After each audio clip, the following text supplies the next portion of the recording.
手向けようとな。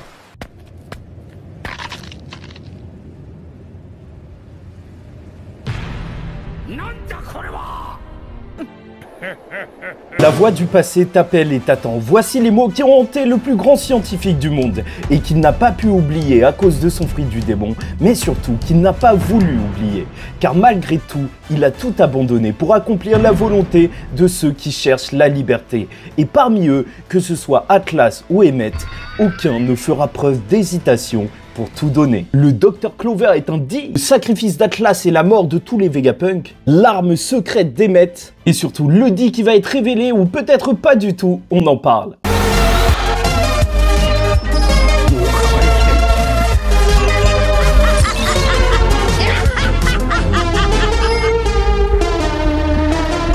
Mesdames et messieurs, ici Chage et on se retrouve aujourd'hui pour la review du chapitre 1120 de One Piece, nommé Atlas, qui va faire une action héroïque lors de celui-ci. Et bien sûr, on retrouve Yamato en page cover avec Denjiro qui attrape et va sermonner les enfants qui lui ont jeté des pierres.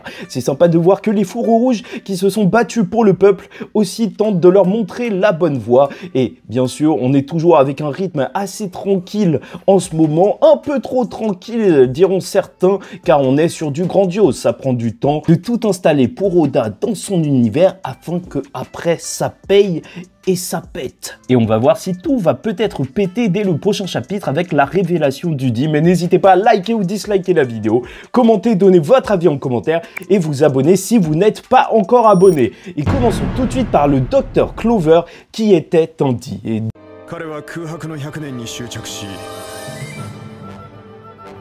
Dès le début du chapitre, on se retrouve 26 ans auparavant sur Punk Hazard. Ah, et la temporalité dans One Piece, c'est vrai que c'est quelque chose, parce que ça a beau être 26 ans dans le manga, bah en fait, nous, c'était en 2012. Nous aussi, ça remonte, cette histoire. Et c'est vrai qu'au bout d'un moment, j'espère qu'on n'aura pas des flashbacks de Vegapunk, tu vois, sur Egghead, ils diront, ouais, ça s'est passé il y a un mois, et pour nous, ça se sera passé il y a 2 ans. Oui, la temporalité, c'est spécial dans One Piece, vu que nous aussi, on vit une temporalité avec cette lecture sur plusieurs années. C'est vrai que ça aurait été sympa que Luffy vieillisse en même temps que nous, mais bon, bref. On a donc une belle mise en abîme pour débuter le chapitre dont la première case est une interdiction de passer dans le laboratoire de Vegapunk à Punk Hazard.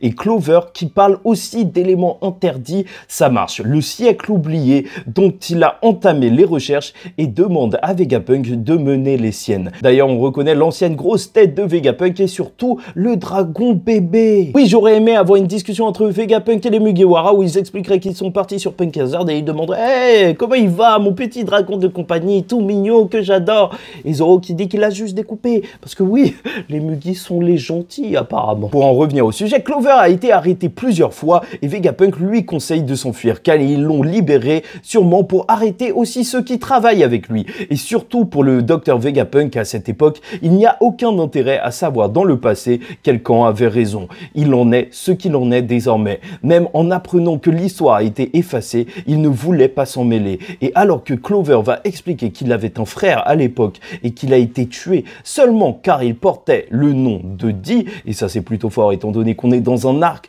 où Kuma était pourchassé, persécuté juste pour son sang, là même porter un simple nom peut te faire persécuter. Clover nous expliquera que lui a survécu en cachant son Di et son vrai nom est Clayum, dit Clover. Déjà c'est assez intéressant parce que Clayum, normalement c'est une référence à une épée de lumière dans les histoires celtiques galloises et surtout dans l'histoire irlandaise d'un héros cherchant The One Story. Ok, ouais, ça fait peut-être un lien avec One Piece qui est peut-être la vérité de tout et aussi un trésor parce que c'est pas marrant s'il n'y a pas quand même un petit peu de thune à la clé, enfin bref. Puis vient une scène 4 ans plus tard avec un Caesar Clown tout heureux d'apporter une nouvelle de la destruction par Buster Call d'Ohara et disant que personne ne cherchera à déterrer le passé avec ça. Toujours bon à rappeler, ce mec est une enflure. Mais alors que Vegapunk ne dit rien, il vient déposer des fleurs à Ohara. Voyant les livres qui ont été sauvés par les autres scientifiques qui ont perdu la vie littéralement dans l'espoir que quelqu'un continue leur combat. Et on a le droit à une case édifiante de Vegapunk en larmes qui dit que c'était stupide de se sacrifier pour que leur volonté et que la vérité continuent d'être recherchées. Bien sûr, il dit que c'est stupide, mais il suivra la même voie en leur honneur, continuant leur combat, traversant leur sillon et il est peut-être mort pour délivrer ce message au monde. Après, c'est pas encore à 100% confirmé. Je vous rappelle qu'il y a le corps de Vegapunk sur le bateau. Bon, si Oda il voulait vraiment le tuer, pourquoi ramener son corps sur le bateau? Au final, je crois en la théorie de la cautérisation de Kizaru. Enfin bref, voilà, c'est quand même assez fort de se rendre compte que c'est le moment qui a changé le scientifique du gouvernement mondial en rebelle. C'est vraiment le grand moment qui a tout changé pour lui. On a des réactions de Zeph, de Jean, mais surtout de Robin, alors que Vegapunk dit que les gagnants écrivent l'histoire, mais que la vérité de ceux qui ont perdu la vie après plusieurs sacrifices peut être atteinte. Car oui, c'est un grand moment d'émotion. À chaque fois qu'on reparle d'Ohara, ça devient de plus en plus important, en fait, cette époque. Et bien sûr, ça nous rappelle aussi le discours de Doflamingo. Vraiment, Robin, tous ces moments et la future réunion avec Jaguar d'Isolde sur Elbaf, c'est riche en émotions, voilà, tout simplement. Bref, et en termes de narration, ouvrir le chapitre comme ça, c'est juste génial de la part d'Oda parce que ça nous met directement dans le bain pour nous installer les enjeux autour du Di et même l'importance du combat qu'ils sont en train de mener, en plus de compléter, en fait, le flashback qu'on avait vu où Vegapunk se trouvait à Ohara avec Dragon. Personnellement, je m'intéresse toujours à la narration d'Oda qui raconte une histoire juste énorme et c'est vrai qu'on avait deux gros flashbacks lors de cet arc, celui de Kuma Boni, donc qui était d'une seule traite, et celui-ci qui est coupé en plusieurs morceaux. Et ça aide justement à ce que ce soit pas trop lourd en fait pour nous lecteurs de s'enchaîner plusieurs flashbacks comme ça. C'est pas bête de l'avoir découpé, celui de Vegapunk, et qu'on apprenne morceau par morceau ce qui lui est arrivé. Oda, sur plusieurs années, il a toujours eu ses petites tactiques pour tenir le lecteur. Enfin bref, passons à la suite avec le sacrifice d'Atlas et la survie de Vegapunk confirmée.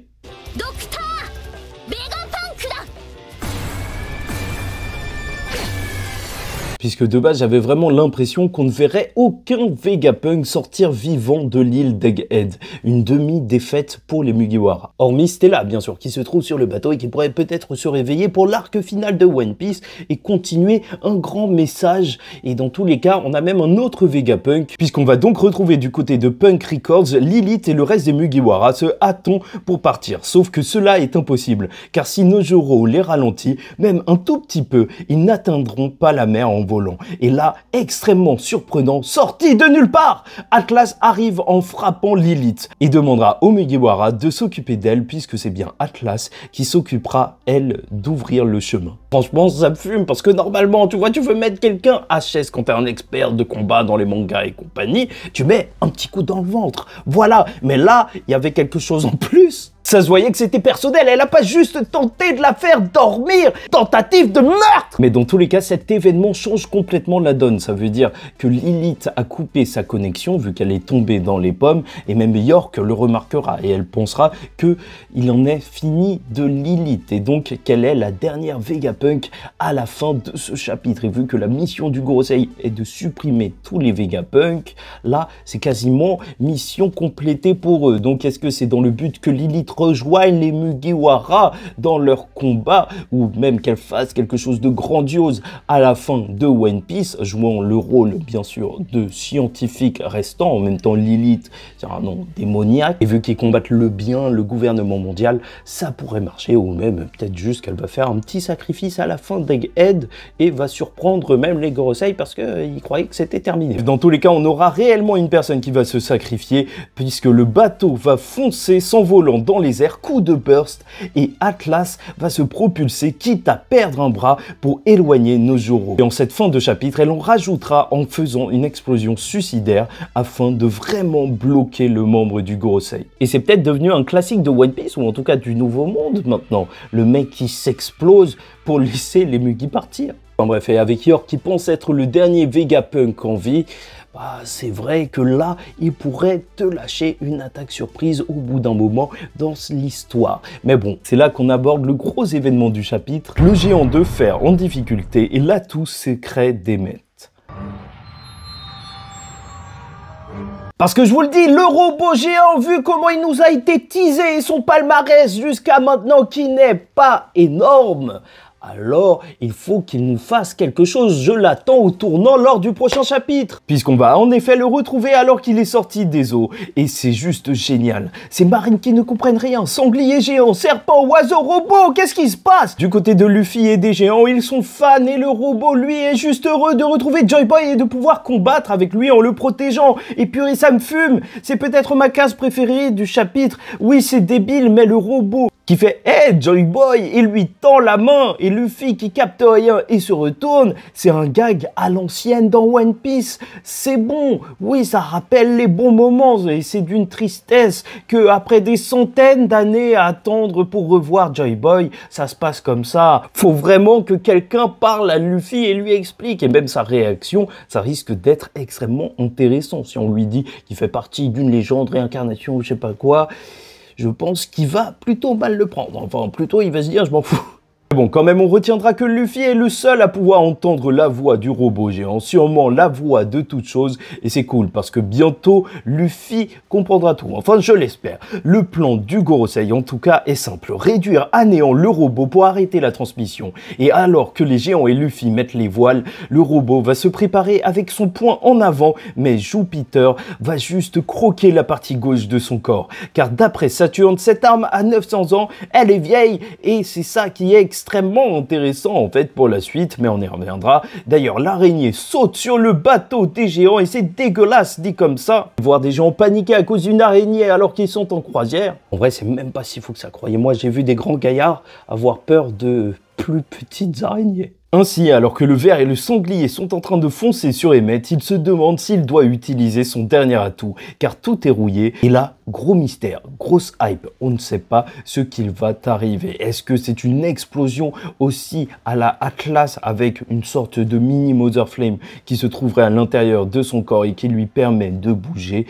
Qui sait, mais ça risque de faire de gros dégâts et s'il y a un sacrifice de ce robot géant, je l'espère, il fera des dégâts et au moins un membre du Gorosei mort, ou en tout cas juste le Gorosei qui ne peut plus bouger durant 2 mois et laisse le temps au monde de se préparer. En tout cas, cette grosse attaque, cette grosse explosion, ça risque d'être le point culminant de l'arc Egghead avant sa fin. C'est pour ça que je te dis que les révélations vont bientôt se conclure, je pense.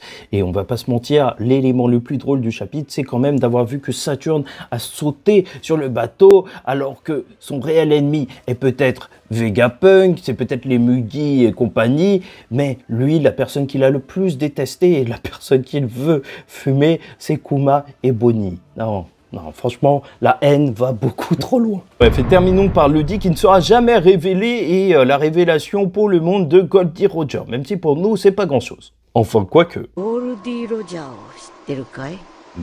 Car concernant le dit, déjà on va avoir Vegapunk qui dit qu'il espère que le message a été délivré en entier et regrette de ne pas avoir plusieurs points de vue sur les événements du passé. Mais un homme, lui, a tout entendu il y a 25 ans, Goldie Roger, qui a fait ce qu'aucun homme n'a fait et a entendu les voix du passé. Et on va donc voir même des prisonniers se dire que « Dis Roger, mais c'est fou !» Et bon, c'est vrai, pourquoi Oda termine le chapitre en nous montrant le point de vue de la prison? Est-ce que ça va réveiller quelque chose chez eux? Est-ce que certains prisonniers sont juste inarrêtables et sont à un autre endroit, cachés encore plus profondément dans Impel Down, d'anciens pirates de Roger, étant donné que Kaido, ils n'arrivaient pas à l'exécuter? Ça se trouve qu'il y a encore Coppercaban.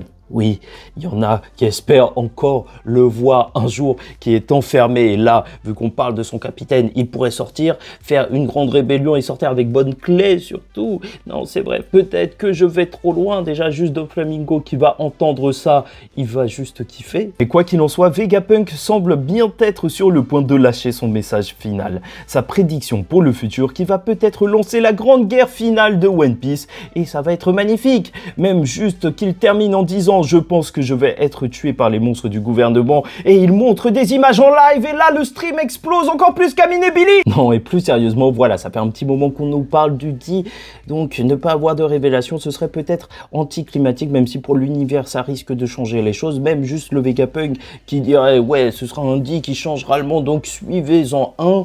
ça pourrait marcher, tu vois très clairement. Après avoir dit Goldie Roger et compagnie, il faut que ça ait un impact sur tout le monde, à travers le monde, tu vois, le peuple. En soi, je pense pas que la révélation sera énorme autour du dit en réalité. Ça va juste être quelque chose d'impactant, mais c'est pas un game changer. Enfin, on sait à peu près que ce sera sûrement lié au passé, peut-être les anciennes familles. C'est vrai que désormais, on en connaît 9.